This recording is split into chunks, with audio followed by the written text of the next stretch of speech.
Today we hike into a structure area. This structure area is a part of our GPS map overlay study that we've been doing since 2012. We keep an eye on these structures because it's a Bigfoot sighting hotspot. They're 4 to 8 miles off primitive trail. They're near primitive property in the Uinta Mountains of Utah. We're close to Kings Peak. We find Bigfoot tracks on these mountaintop springs or near these mountaintop springs, and we also find Bigfoot tracks near these structure areas, so we keep an eye on the area. We're above 10,000 feet elevation looking for Bigfoot evidence. We've already done the hike. We're into one of the springs, and we're going to check around and see if we can find anything that is Bigfoot related.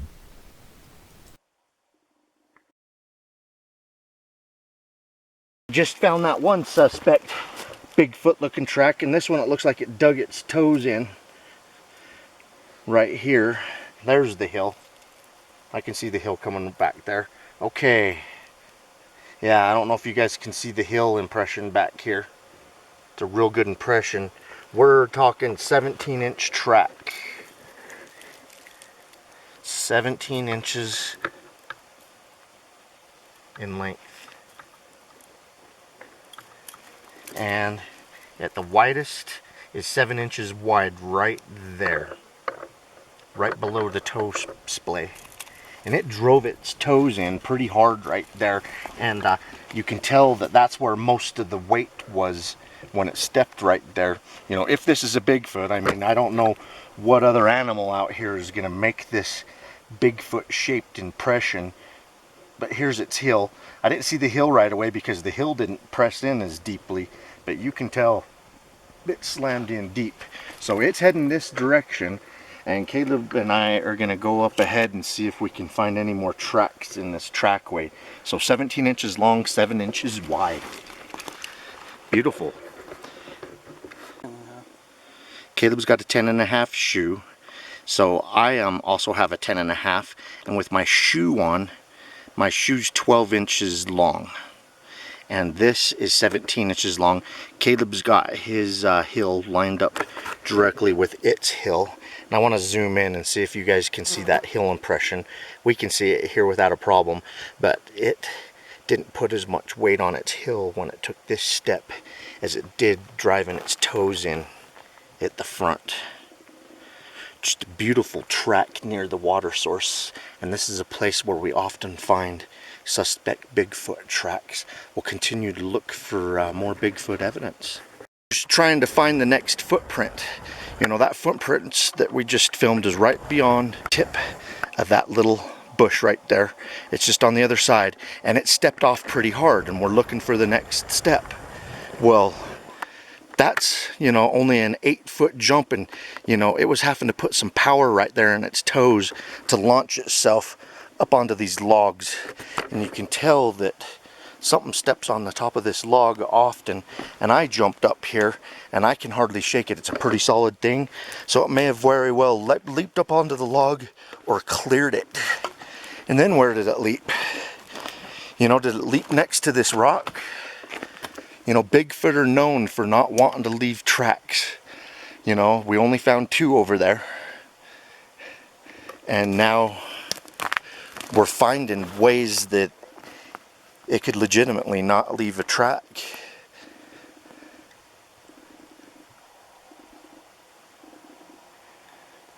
That was pretty fresh. That track's less than 24 years old. Looking up at the toe section, it was still really damp and stuff in there, like the damage had just been done. So there, if that's a Bigfoot track, there may very well have been a Bigfoot here 24 hours or less, maybe even today. We did hear a scream when we were on the south side of this spring. We heard a scream on this side. True. You know, maybe it was right there and took off and warned the rest of them. Maybe it screamed up to its little clan. Just look for a few more. I wish to look up there a little bit.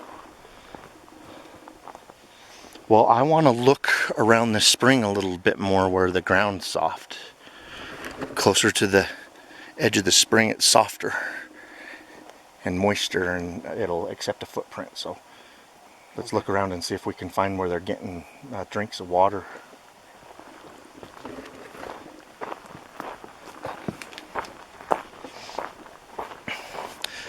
Now that we found a couple of what look like footprints to me,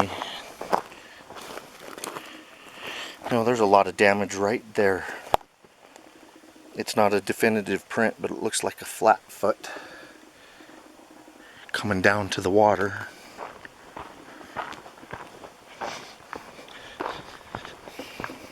And I don't know if you guys have noticed, but we've been off trail all day. There isn't a trail, a human trail, in and out of this spring. You really got to know it's here to be able to find it. And just, you know, 5-6 years ago, randomly hiking around back here because of the Bigfoot sightings, we're looking for water sources and structures and footprints. And once we found some good water sources back here, we keep an eye on them. There's 3 springs back here, 2 more including this one that we know of. I'm sure there's more that we haven't found, but this one right here is one of the nicer springs. The water's crystal clear. It's large, the water's cool, and there's no mosquitoes. I think it gets too cold at night, being up near 11,000 feet.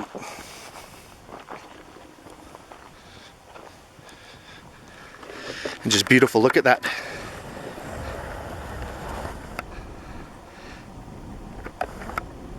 That mountain right there is over 11,000 feet tall.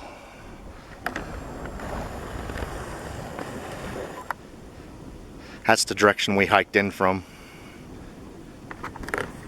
Next to this spring, I just want to show you guys the abundant food sources besides the water plants. And moose and bear like the water plants in springs. Why wouldn't a Bigfoot? Right next to a raspberry plant, you got mushrooms. Then I come over here and, you know, there's a currant plant. And then right here, there is juniper with juniper berries. There's 12 varieties of juniper, 6 of the varieties people can eat. Maybe animals can eat more than the 6th variety we can eat. So, I don't know, there's a 50-50 chance that I might be looking at a food source for a Bigfoot of juniper berries. And then you got all these mushrooms. And then right next to all this food, what may very well be another Bigfoot track. Look at those toes up in there, you guys. And then it extends, you know, it extends back to the hill. Something stepped right here by the spring and all the food. Oh, there's a raspberry plant that's been picked clean right there. And some currants. Caleb and I earlier, at the beginning of the hike, we were eating raspberries and currants. But maybe that, you know, if that's a Bigfoot track, this is the 3rd one that we've found. I'm going to measure it.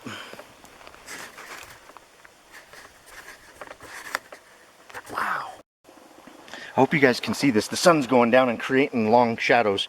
But you got what looks like it could possibly be the big toe right here. And then the other, you know, 4 toes along here. And then it does damage all the way along here. And it wraps around here about the 17-inch mark. This is roughly 17 inches, just like the other track that we measured earlier, right by all this food. And let me get the width on that.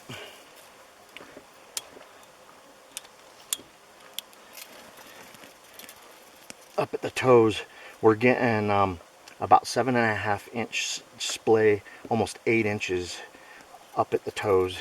And then it narrows down to the heel.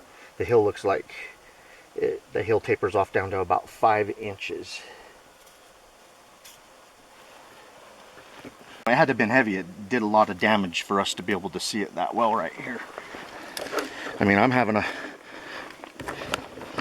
hard time sinking in, you know, just a foot away from the footprint. You know, I got myself to sink in about 1/2 inch, and that's sinking in 3-4 inches. I'm just finding slight impressions. One right there. One right here. You can see the toes better than anything right here. Hope you guys can see that. And I put my toes right over its toes, but it steps right there. Oh, but anyway, it may be coming down to like this rock edge.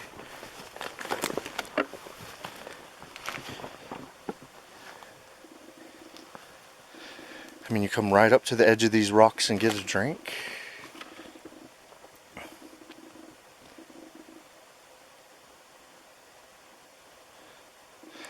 Just a wild hunch Bigfoot needs water.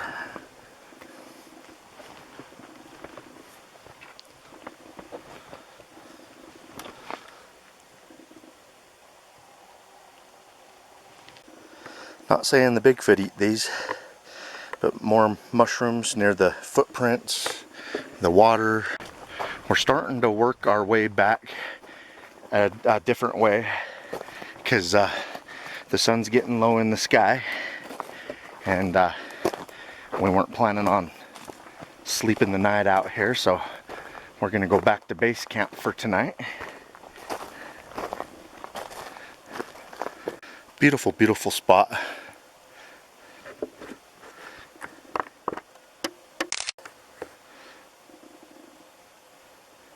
Sure, all kinds of animals come down here to drink every day. Possibly the last look at the Bigfoot spring up on Yellowstone Canyon, 10,500 feet.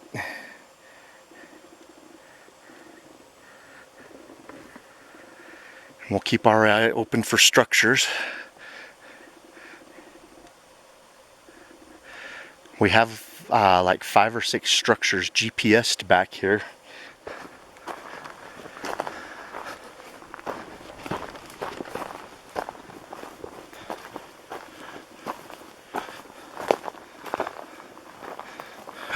Oh, another spring.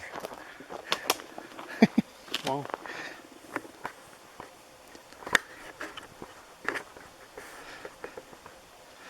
Less than 100 yards west of that big spring is another spring.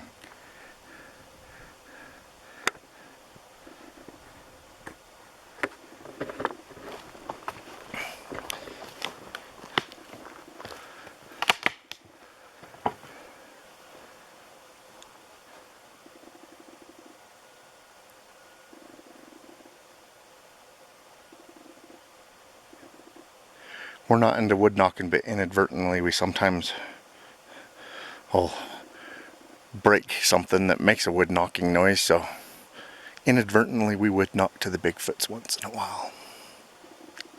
And it's weird when you get a response off of one of those. You step on a stick and then like a second or two later, bam, and you're like, what? Only thing I've heard today is a scream, and then we've found about 5 or 6 Bigfoot shaped foot tracks.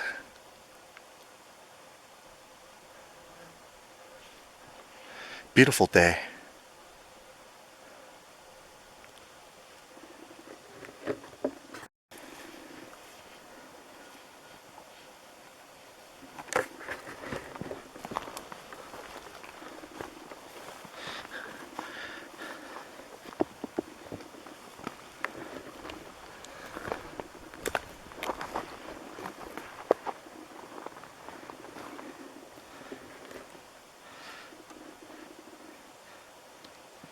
This is the high Uintas of Utah. Yellowstone Canyon base, or near the base of Kings Peak.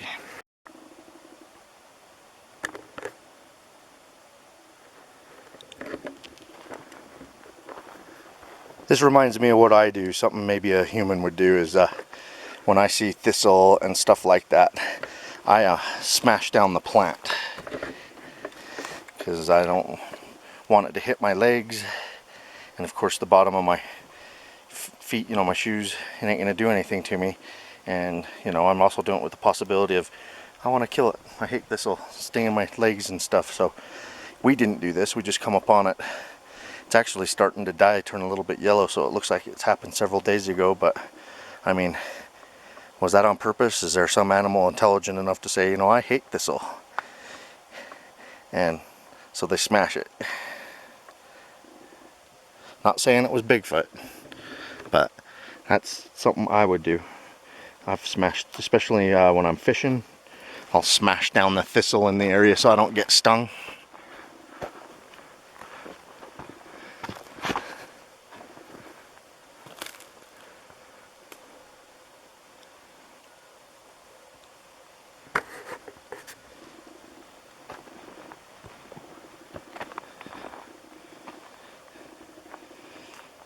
There's some rotted deadfall up here for animals like badgers and bears that might dig for grubs. And there's been Bigfoot sightings where they've saw the Bigfoot digging for grubs in rotted stumps.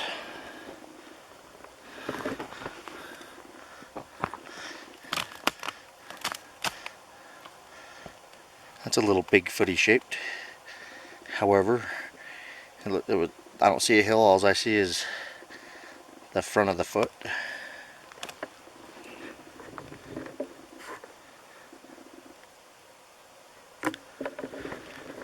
Alright, we're going to start hiking out of here. We'll look for Bigfoot evidence. If we think it's interesting enough, we'll show it on the video. And if we come across any of those structures on the way back, we'll certainly show those to you.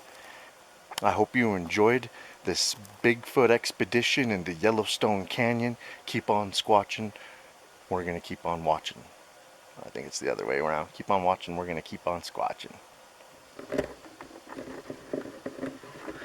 Make sure you go back and watch some of our other Yellowstone Canyon videos. We find a lot of cool stuff here in the past. Just heard some vocalizations. We're heading back to base camp, and I don't have an extra battery. This battery's getting close to dying. So I'm not filming unless something really weird happens or we find something cool. And we just heard a couple of vocalizations.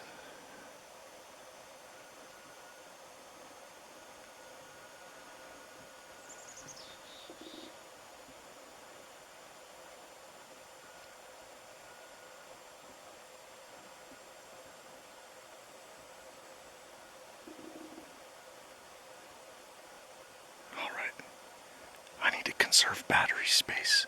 If they start vocalizing again, I'll start filming. Here's a currant bush, and it only has I can only see one fruit left on it. Let me grab that. Oh, I'm sorry, people. There's a currant. There's that sound. You heard that vocalization again? I see more currants in this bush too.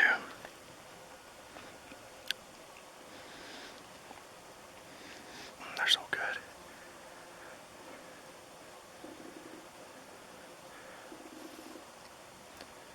Well, we've been finding a lot of food sources up here. Alright, I'm sorry that we're hearing vocalizations, but I have to conserve battery space. I'd hate to get a sighting and not have any battery left to film. We're coming right down to where Brody found the hare 4 years ago, and what led us to the hare is we were tracking some 15-inch long Bigfoot footprints. You know, because I didn't see what made the footprints, I guess I can't say it was Bigfoot, but they were Bigfoot style shaped impressions. And then we found these two giant wads of hair, and this is where he found them. I just remember right here in this little clearing, there was two giant wads side by side right here, and the Bigfoot tracks extended off that way. And as you can tell, we were having a rough time tracking that thing, but it had rained a couple of days before, so the ground was soft and moist, and it must have made those at the time. But I'll show you a clip of us finding that hare right here. just a few hundred yards after we found the footprints, we found this big old tuft of hair. We don't know what it is, if it's moose or bear or whatever, but we're gonna collect it. We're gonna collect it, and I don't know if we ever run into anyone that's an expert on that. They can put it under a scope and see if it matches up with any known hairs. There's some gray and stuff running through it. We did see some 17-inch footprints. Do you want to just collect it, Jenny? Here. You found some more? Well, we might as well collect them both.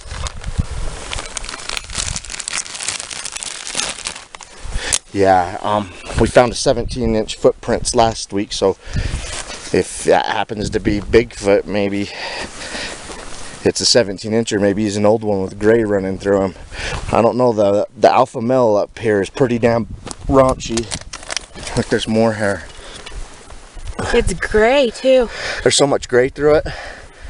That's weird. I've never seen a moose with gray hair, and it just doesn't ever seem that texture. And this time of year, moose have short hair. That moose that we just saw had short hair. Holy hell. It looked like something scalped.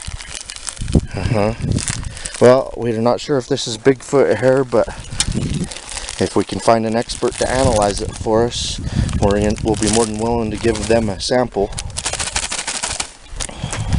There's a stick.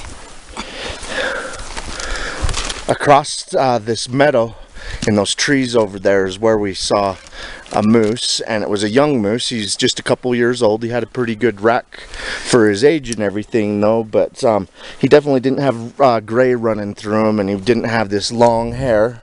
And we just found some Bigfoot footprints. They weren't the biggest, but the juveniles The juveniles, in my opinion, just aren't as good as the adults at covering up their footprints. So if this 11-incher's running around with mommy or daddy, I'm sure they're doing their best job to cover up. If you guys watch, Bigfoot videos and trackways, especially in the snow, you see it every opportunity. They're covering up their footprints. And we seem to find more juvenile than adult, and I really believe the reason is the juveniles really aren't proficient at covering up their footprints. So anyway, we just took 2 hair samples. It was long. I smelt one of the samples and just really couldn't smell anything. I haven't smelt the second sample yet, but we've got it bagged. Jenny did her best at trying to collect it without touching it at all with human hand, so hopefully it's not contaminated.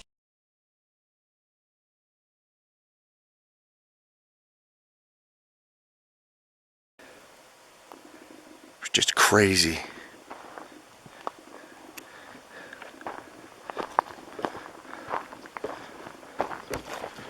Yep, I'm absolutely positive this is the spot.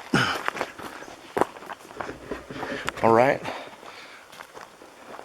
We got another about mile and a half to go, and I got to conserve battery.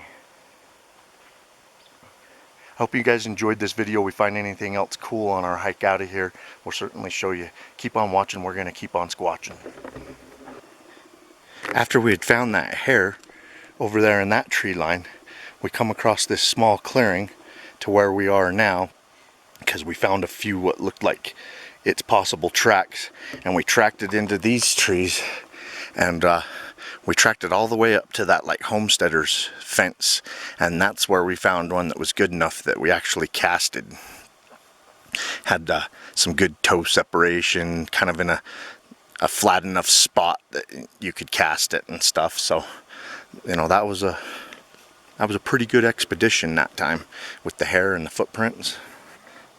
And we have found footprints on this expedition today back into the spring and structure area. I'm not saying a Bigfoot did this. A person could very well have made this rock stack out here at over 10,000 feet elevation on the top of a mountain in Yellowstone Canyon. A person could have very well made that rock stack. But some people think Bigfoot also does the rock stacking. As a matter of fact, some people claim to have saw Bigfoot rock stack. Here's one of the structures back in here. This is a large structure. and several trees are in this structure.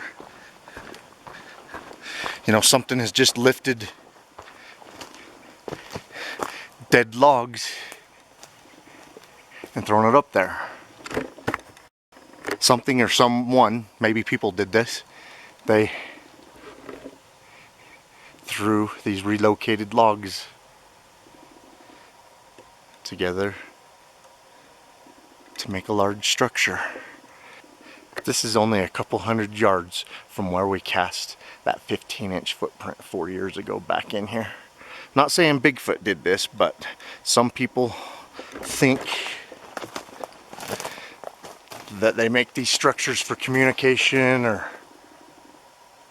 territorial reasons.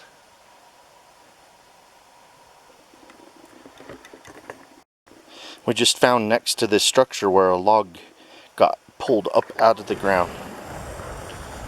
A log used to live its life right there. Obviously, it's been long dead, but there isn't a log that fits the profile laying around it.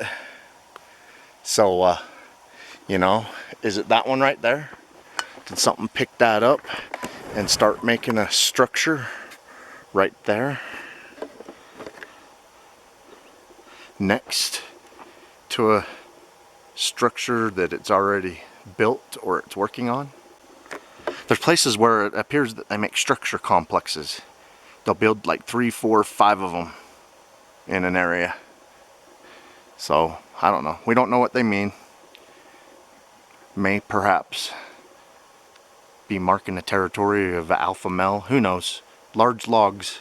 I can't imagine it just being a small Bigfoot being able to throw 5 large logs up into place to make this structure. I don't know. Interesting stuff. Take it for what it's worth. I mean, some people think they make them, others don't. I don't know if they do, but if I'm in an area where people are having Bigfoot sightings like around here in the Uintas, I document the structures and we keep an eye on them. A look at the beautiful Yellowstone Valley, the high Uintas of Utah. We love the Bigfoot in the Uinta Mountains of Utah. These are our stomping grounds, these northern locations of Utah. So we know them really well. We've been camping in them our whole lives. And I just wanted to show you now that we got a good vantage point, you know. Some of the higher mountains, some of these mountain tops are 11,000, 12,000. Kings Peak's well over 12,000 feet up here. It's September, and on the mountain peaks, some of the highest peaks of the Uintas, there's still snow from last year that hasn't completely melted off. 4 years ago when I was camping here in the end of August, it snowed on us a couple of nights. So we're at the time of year where it can be snowing again at any given time, day or night. So there was record amounts of snow here and in Idaho this last winter, and some of the snow has made it to the next year. So a 1-year glacier right there. Just stays really cool up this high, and that's another one of the reasons why I think Bigfoot likes the high elevations. Just like the elk like to stay where it's cool. There's usually not mosquitoes, you're not overheating, you know, a big hairy creature. I mean, no wonder the Uintas is a mecca of Bigfoot sightings in Utah. The most Bigfoot sighting reports. It's nice, it's cool, and as if you guys watched this video all the way to the end, you guys saw all the countless food sources and water sources up here that we've been pointing out. And heck, a moose can eat twigs of certain species of trees, and they can eat pine needles. If a Bigfoot can indeed eat pine needles, I mean, look, there's a smorgasbord of food for endless miles in front of us. And I have to say that for the naysayers that say there isn't the food to support a creature like that. You don't know what that creature may be eating. There may be plenty of food. Food may not be the problem at all for the creature.